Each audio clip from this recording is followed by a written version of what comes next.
So if you don't have enough experience with retopology and low poly optimizations, I would definitely recommend you to check the Sketchfab website, sketchfab.com, because they have quite a few cool models out there on a display that you can go and check fully, check the wireframe, check where they have the vertex normals, how they're placed, check where they got the hard edges, check the UV layout, because it's so important and really shows your professionalism. And let me jump to different material. And this model, by the way, is really cool. However, in Sketchfab, there are quite a few bad examples, quite a few bad models, quite a few bad unwraps. So I'd recommend going on ArtStation, looking for people who work for Ubisoft, for example, and check the stuff that they upload to their ArtStation, because it's pretty consistent and good quality stuff. I wouldn't advise. Another one popular is Machete. I don't think Machete is that great because it doesn't show you the unwrap mode. It doesn't show you the UV layout, all the UDMs on all the materials. So I would definitely say that Sketchfab is better viewer than Machete. Right, here we go for the retopology back in 3DCoat. Standard retopology is as easy as jumping into Retopo room. And my favorite tool is points and faces. So you just start clicking here and right clicking to fill in the polygons. I'll use it most of all. There is a thing called quads. Okay, it can be handy. You can draw like that. Sometimes, especially if 3DCoat starts to bugs out and it cannot actually fill your polygon, I have to go and use the quad draw function because to fill in a little part of hole, stuff like that. There's a really cool function that I won't be using here because it just doesn't make any sense, but it's called strokes, and you can, if you got a tubular object, well, similar to this, but like a hand, like an arm, and you just draw the strokes and then hit enter. It will create a tube, but I didn't create it here. I'll try to do it here. It's just too thin. There's a big issue with this particular object. It's way too thin, and you can't do any kind of auto retopology or auto anything.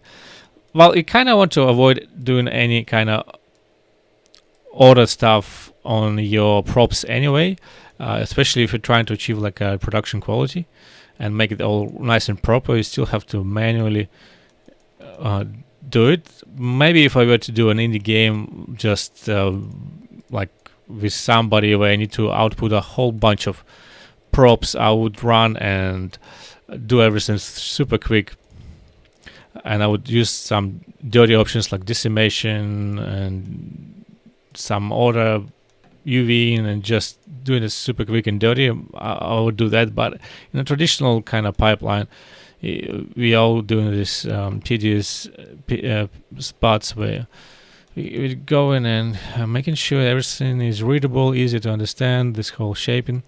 Okay, I got the symmetry on, right? So you can do the mirror snapping, you can adjust the mirror snapping at the top, like Z bias, it's called. And well, Z bias is actually displays your polygons. Mirror snapping, you can make it super hard and then it's gonna snap everything. It's actually at 0, so it's pretty low. Alright, so let's do this circle, and I want to be quite generous with this circle. It's quite unfortunate that 3DCoat doesn't have a circularized function, so I have to do it all by eye. And just right click, drag these guys around to place it a little bit better. And well, and I won't be able really to place them perfectly anyway, anyhow, but let's try something like that. And I obviously don't even know my count for these guys. Just hope it's gonna be even, just for the consistency. All right. Then we draw these guys. But this is something I will probably run a time lapse on. For the blade, I'll try to be as economical as I can. I think there's some kind of polygons inside when I was doing those strokes. It's created something there, and to avoid having something, I would really want to turn off the mirror and the symmetry. And I would want to go and actually use. I will actually hide one of those blades. Okay, I have these points right there, and the points I don't know how to. Okay, shift right click. Now I know how to delete the points. But this is how you troubleshoot stuff. Don't forget, you still have the control over the objects that you have. You can always hide them and go look for issues if you have some issues. Also, while I'm doing all of this, I'm not sure what happened here. Looks like good band. While I'm doing all of this, I might actually might do more polygons than I need to, just because the way I'm used to is to do quad topology and all that, and then I will go and do an optimization pass on top after I'm finished that stuff. But let's try paint, drop the points for the blade. And it's gonna be really, just pretty much straight lines. Then we have this guy. This is where we want to introduce a bit more of those points.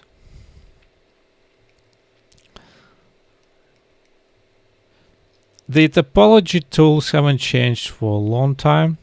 I think this particular points and faces tool I used 6 years ago, so really long time ago.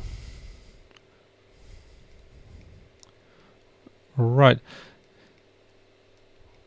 So if you need to run an edge loop, if you just press Ctrl, again still in the points and faces mode, you can press Ctrl and do this and do that. It automatically snaps to the surface. Then you have the delete polygons as a separate button if you need to do that. Brush is something that allows you to smooth your topology. It's really handy, mostly handy when you do organic stuff. It's really handy there. It's quite responsive, and I don't think I use that many other tools. All right, the time lapse time.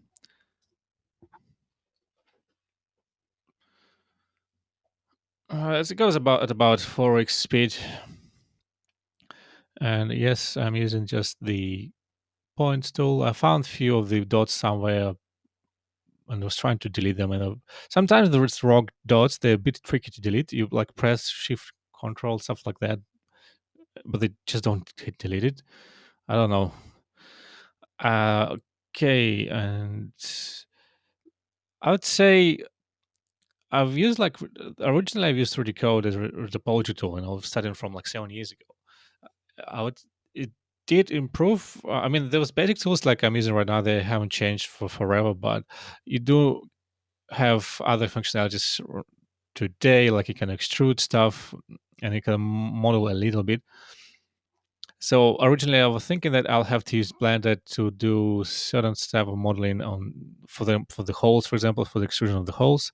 But it turned out that I actually don't have to do it, and I can do it all inside 3DCoat.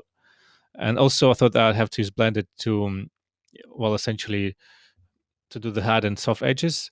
But it also turned out that I don't have to drop it anywhere, and I can do everything inside 3DCoat, including everything. Right? You start with the sculpt, you do the topology, and you do all your normal work here as well, and you do all the texturing, and then you do not break the chain anywhere, which is pretty cool.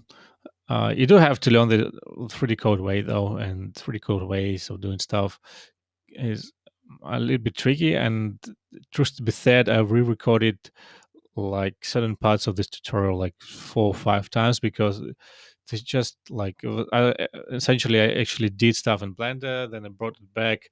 It turned out that if you bring back a model from Blender to 3D code, uh, any kind of normal information that you had there, that the normal work that I've done in Blender, it all disappears, right? So the your hard edges on input to 3D code, they no longer stay there, and I've found out it by just re-exporting. Like I imported model to 3D code, and then I exported it back to Blender, and I found out that all my normals got messed up. So yeah, beware of that. That if you drop a model from external application, it could be Maya, whatever. You don't know what's going on with the normals. I don't know what's going on with the normals. It doesn't seem that they can preserve them. I might be wrong, but I found out that in my experience that yeah, well, it didn't work out. But you can still do everything inside 3D code, which is great. All right, so you've seen me. I edit quite a few polygons, drawing all that stuff around. I did an edge loop, using an edge split to fix certain edges and redraw certain stuff.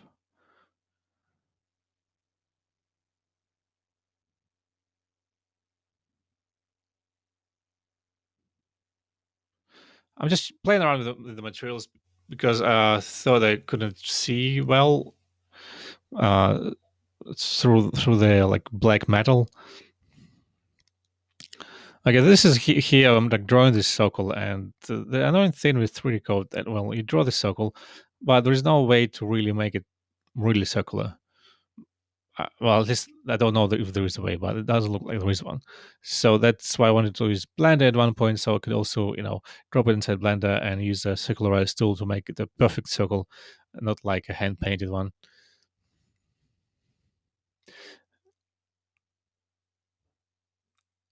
And in terms of like modeling, it is a little bit trickier to straighten out your edges and stuff like that compared to a traditional model application, okay, Maya Blender, because I mean you can do that. You can double click on the edge and then use transform to scale it down to a straight line.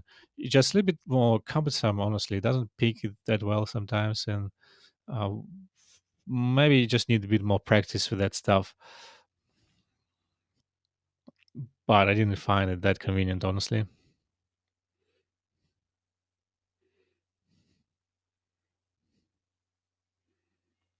Like I would normally never use one software to do the whole bunch of stuff, but I wanted to give myself a challenge and also to show people that uh, you know maybe they're in a studio where they're looking for the software that they can do most of the job and they can save money on the software and they can just try to use 3D code for everything, and it is doable.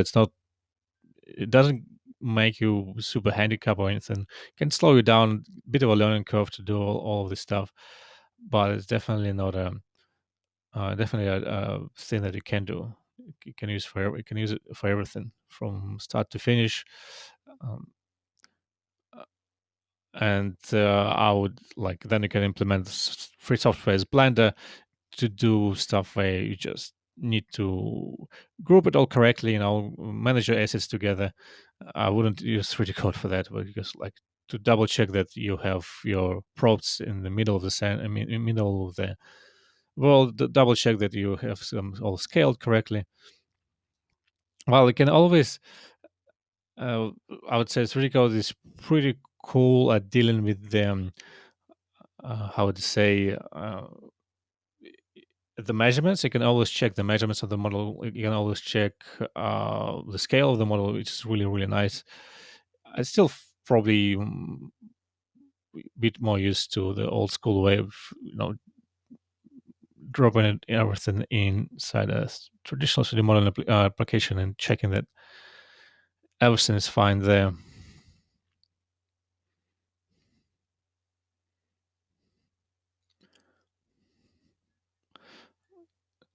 So we have done this semicircle, stopped like tucked all the edges to the corner of that semicircle. And it's always a bit of a toucher when I do all this low poly stuff. Like, how many triangles should I leave here? How many should I leave there?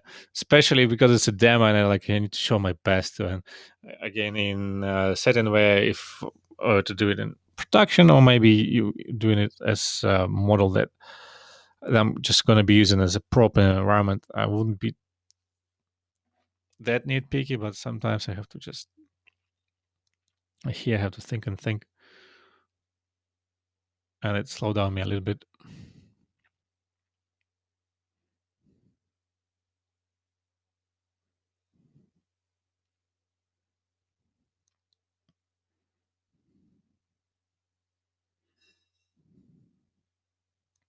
I see I'm doing this little nudge, and I ended up getting rid of it in the end because I did also texturing tests and baking tests, and after I did that, I saw that that nudge really didn't add anything to the look of it, so I could just optimize it to the bone.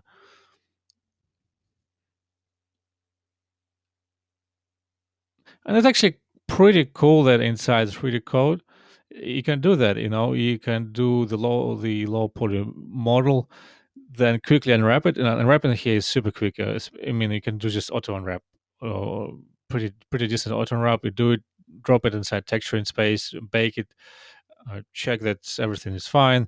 If something's not fine, you just jump back into different jump back into the retopology room, fix your mesh, go back into painting. So in that particular case, it's definitely a huge advantage that you don't have to switch the softwares, you don't have to reload the models or anything like that.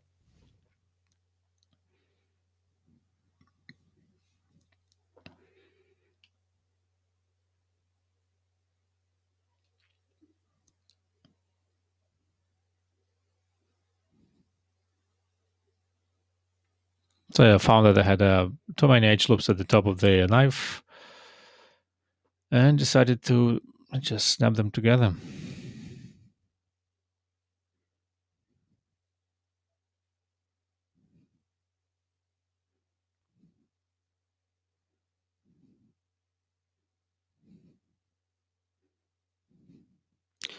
I did find a few unexpected bugs, and it kind of forced me to record certain sessions quite a few times. I don't know whether I would input a model inside the retopology room, then I would go back to the old layer, like you can see the Retopo group one layer, then it would start to look really transparent. It would start to behave really weird. Try to Google the issues, but I couldn't find any. So yeah, there was some strange, there's some strange stuff going on here and there. Sometimes it breaks, but generally it's fairly reliable.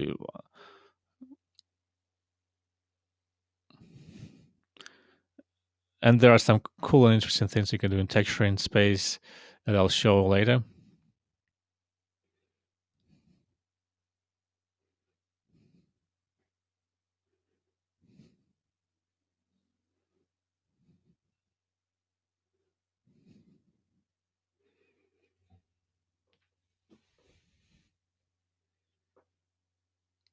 Sometimes the point and faces tool doesn't work out right, so I have to manually go add split and paint those polygons.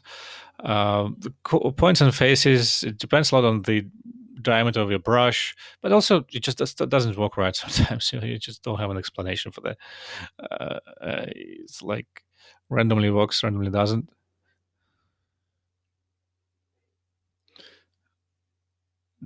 Definitely tricky for really big faces to get the point and faces work right.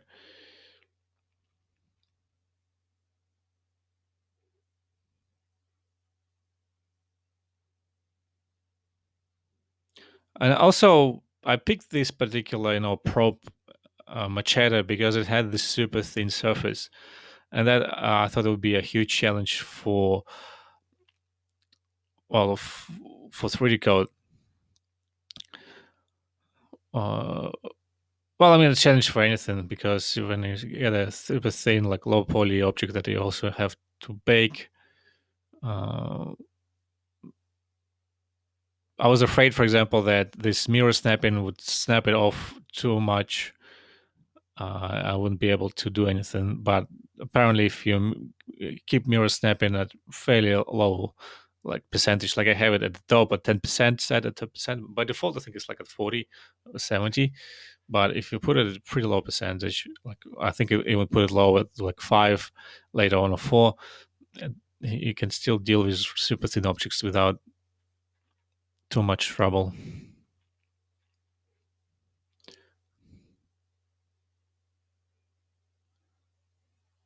And you can see how blade is super simple compared to the handle. Well, handle got a lot of curvature going to it and curved surfacing and such. And while blade is just like straight surfaces and nothing complicated really.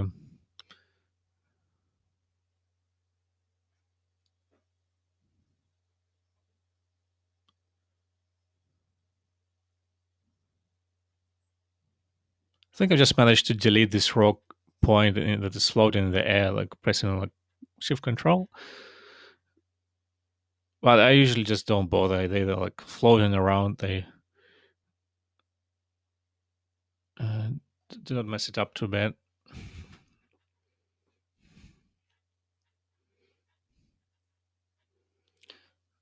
But like you see, at the later stages, I only use the edge split tool just to draw the stuff out.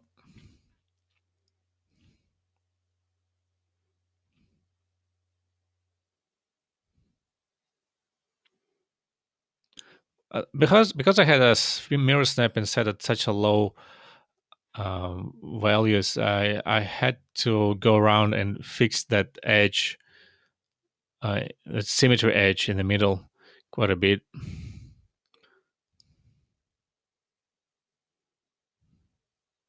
Right, so I'm looking for the ways to optimize this handle, and I decided that I had too many edge loops that were crossing the top of the handle because they didn't change the silhouette at all. And if it doesn't affect the silhouette, then you can pretty much you can just destroy it.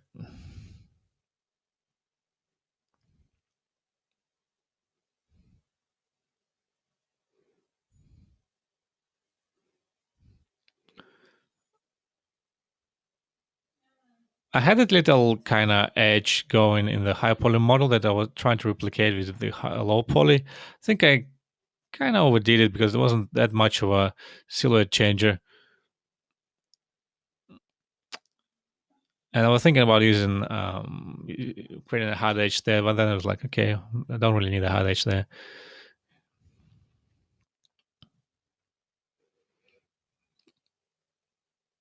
Because with every hard edge, you kind of have to break it. You have to make it more and more UV shells, and if you know that you got enough topology there to hold it and not going to create any smoothing artifacts, I'd rather keep it solid as one UV shell.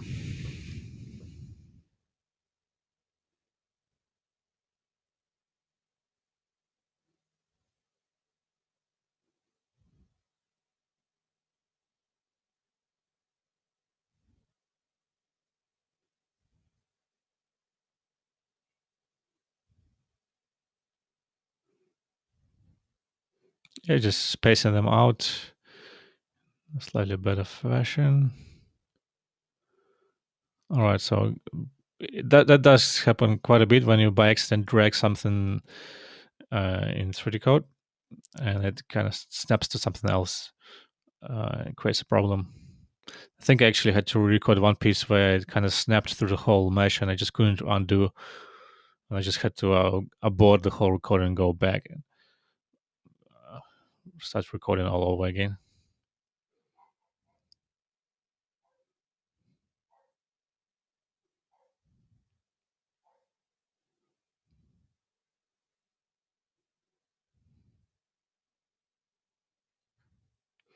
So here I saw that the mirror snapping was too active.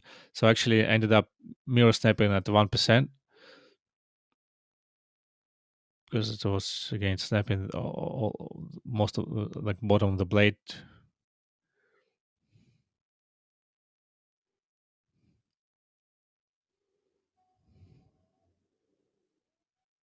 And then that part wasn't snapped together, so I had to go back and snap it.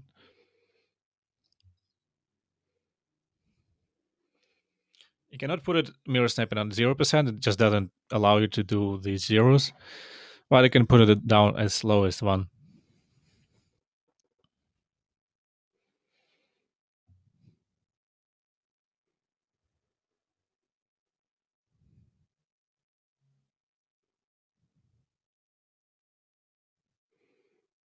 Yeah, just going over the model, checking where can I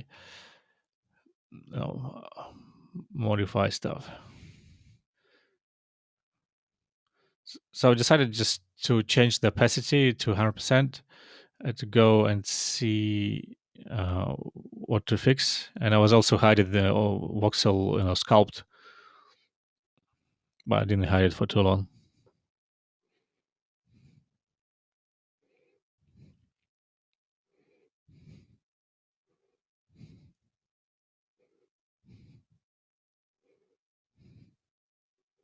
Just rearranging the back of the handle and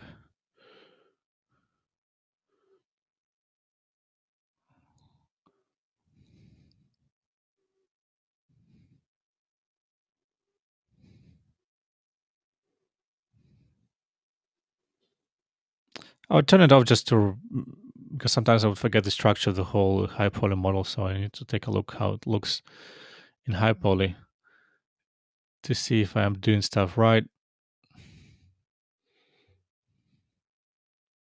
And here I decided just to optimize this guy to the maximum.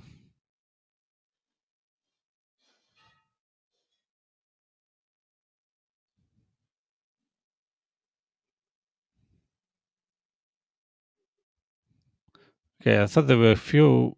The silhouette of the handle wasn't smooth enough. It's especially because I have this really well detailed circles in the middle, but then the back of the handle was a little bit too rugged. So I decided, okay, I'll just pay a few more polygons to add that roundness and curviness to the back of the handle.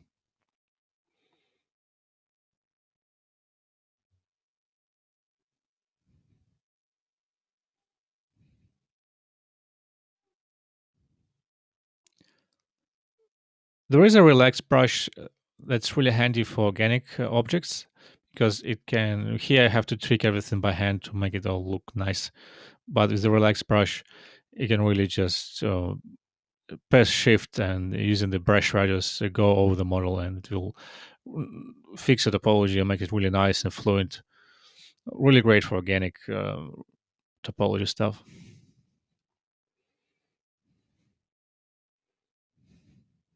But not so great for hard surface topology because it starts to melt your topology and it goes off the rails, out of the higher poly model down to shifts down.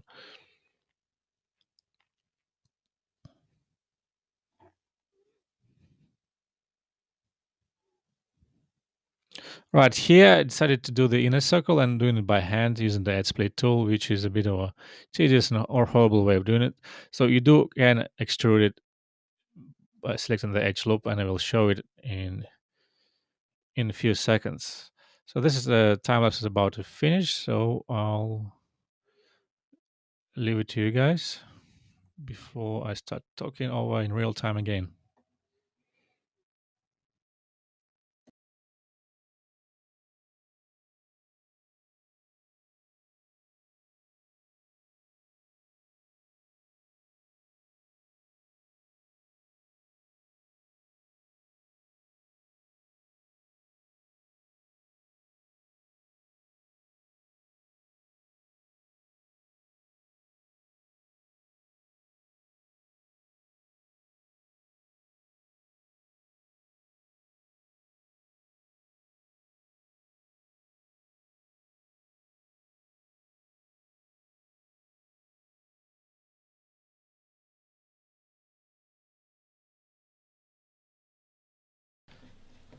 Okay, here we have our model.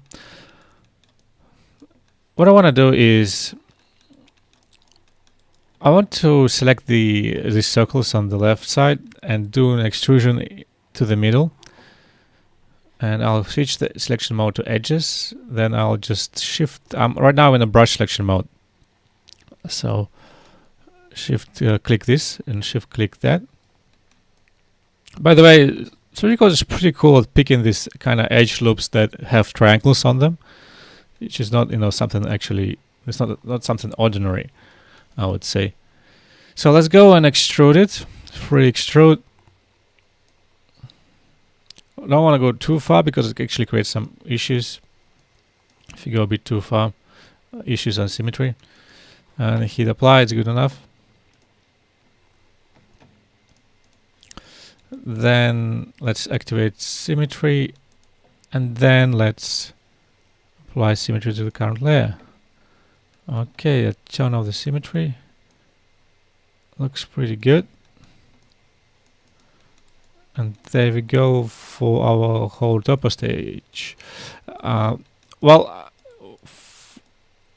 I'll probably do and delete these guys and extrude them properly as well. At the time I actually didn't know that you can do the extrusions, so I had to do it manually. Now we have our model prepared for refinement. Let me enable the symmetry. Go to max seams, then sharp seams. So the thing is, with 3DCoat, there is no traditional way to create hard and soft edges, but you can mark all your hard edges, and then when you drop your model inside Paint Room, you can say split the edges to turn them to the hard edges. So there is a way to deal with the hard edge, which is just not really conventional way of doing it. It took me some time to figure it out, but I'll show you guys. So let's go sharp seams. This is like a pretty handy tool. It creates a whole bunch of seams depending on the angle and does it quite nicely. So I'll just only have to add a couple more seams to finish it. So I'm pretty happy with this guy.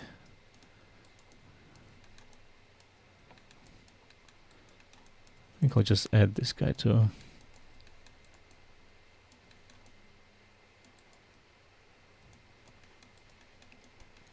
So this I want this to be the hard edge. Then I got my blade, which I want to also be modified into hard and soft.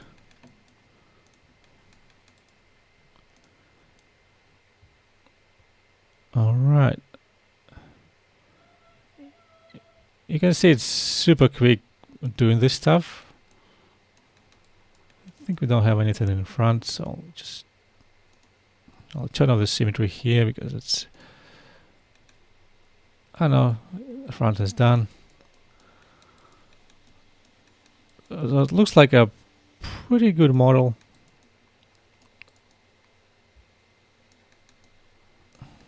A pretty good UV. Okay, this guy's too. And this guy too.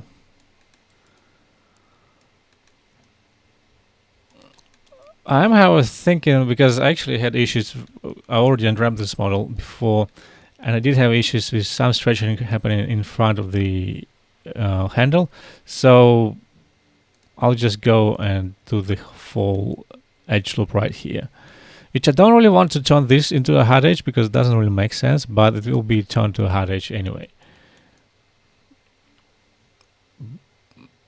And I'll explain in a second. So I don't need this guy.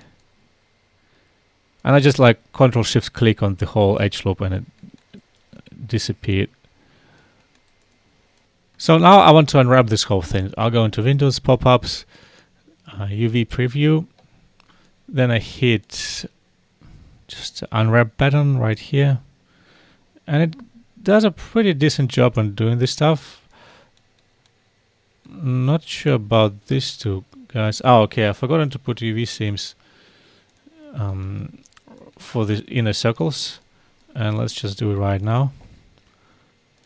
10, 10, 10, 10, and hit unwrap again. UV preview. Right here, I can select stuff by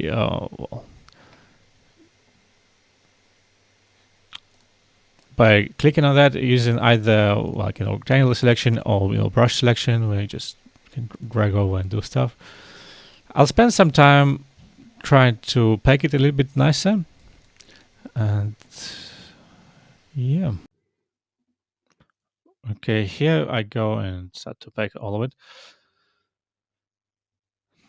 So I decided to, I'm not stacking any UVs here, and pretty sure you can do it. Inside 3DCoat. It's kind of because, well, the Machete itself is really long and narrow, right? So the perfect UV tile you would want like proportions. You have like you would want to have like 2 vertical UV tiles, UDIM tiles, and one for the widths, which I actually think you can achieve inside 3DCoat and be able to paint on it. But because I'm so used to Substance Painter. In Substance Painter, you cannot have like a rectangular UDIM tile. I decided just to go with a kind of with the UVs that are unique for both for left and right side, and also just laid out all inside one square. Here you can see I laid out everything, but I forgot the right piece. I forgot about the right piece. So now I'll spend another like freaking 5 minutes just trying to fit it in properly, because that was became quite a bit hassle for me. I couldn't put it in. Like now I have to solve this puzzle. And you might have seen me just before. I was stretching this whole thing vertically, so I could occupy while I'm kind of stretching, the UVs, but at the same time I'm doing that so I can occupy more UV space. And this is all. This puzzle is going on.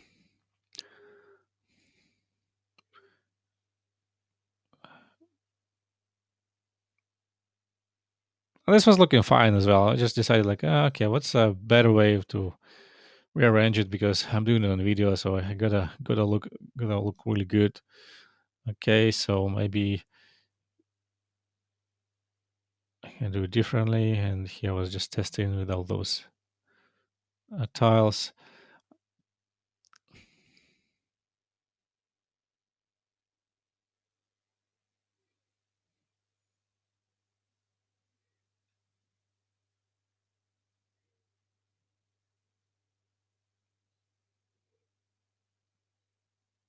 I think I should have done it at a faster speed, like 5 or 6, because just rotating and placing stuff.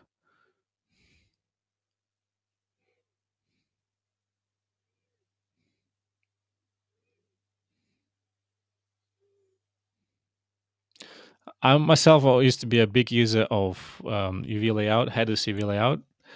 Nowadays, the problem is the headers that you have to drop your stuff in, say the software, import export. This is when you go and you kind of break your chain of productivity.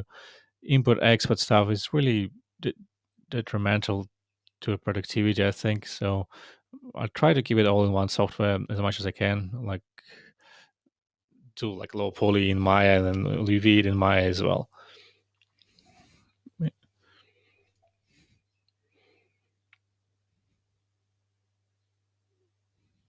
All right, so that's about it.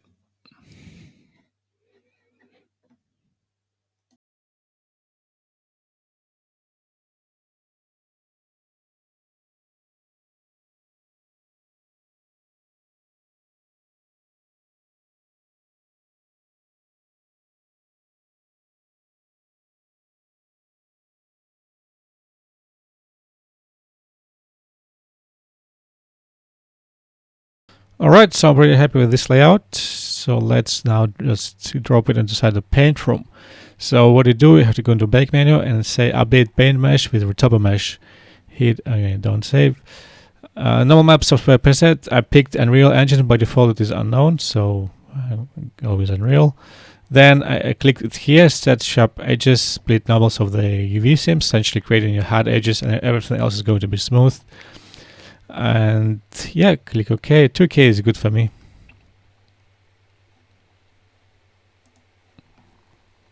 So I'll just hide the vox tree. And here we go with our mesh. All nicely set up.